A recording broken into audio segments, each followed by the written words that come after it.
வீட்டில் கிராசரி எதுவுமே இல்லைன்னு லூலு மால் வரைக்கும் போயிட்டு வந்திருந்தோம். போயிட்டு வரும்போதே அப்படியே அந்த ஃப்ரெஞ்ச் ஃப்ரையும் வாங்கிட்டு வந்துட்டேன். லாஸ்ட் டைம் வாங்கிட்டு டேஸ்ட் ரொம்ப நல்லா இருந்துச்சா, சரின்னு இந்த டைமும் வாங்கிட்டு வந்தோம். வீட்டில் செய்கிறத விடவே இதோட டேஸ்ட் என்னமோ எனக்கு ரொம்ப பிடிச்சிருந்துச்சி.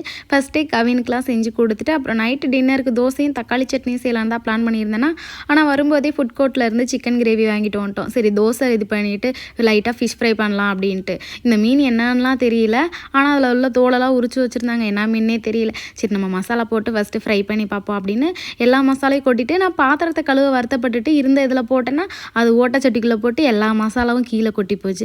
அடக்கடவுளை பாதி மசாலா கீழே கொட்டிருச்சுன்னு திருப்பி அதையும் தொடச்சிட்டு இருக்கிறத மேனேஜ் பண்ணி போட்டுட்டு ஃபஸ்ட்டு தோசையை ஊற்றி கொடுத்துருவோம். கொஞ்சம் நேரம் ஃபிஷ் மேரினேட் ஆகட்டும், அப்புறம் பொரிச்சிக்கலான்ட்டு தோசையை ஊற்றி கொடுத்தேன்னா நான் தோசை ஊற்றி கொடுத்துட்டு ஃபிஷ்ஷை பொரிக்கிறதுக்குள்ளே அவர் சாப்பிட்டு முடிச்சவும் எனக்கு மீன் வேணான்னு சொல்லிட்டாரு. அதுக்கப்புறம் நான் மட்டும் ஃப்ரை பண்ணி சாப்பிட்டேன்னா அது என்னடானா என்ன மீன்னே தெரில, கொஞ்சம் கசப்பாகவே இருந்துச்சு. இது என்னடா மீன் கசக்குது இல்லை கெட்டு போயிடுச்சா என்னான்னு தெரியல.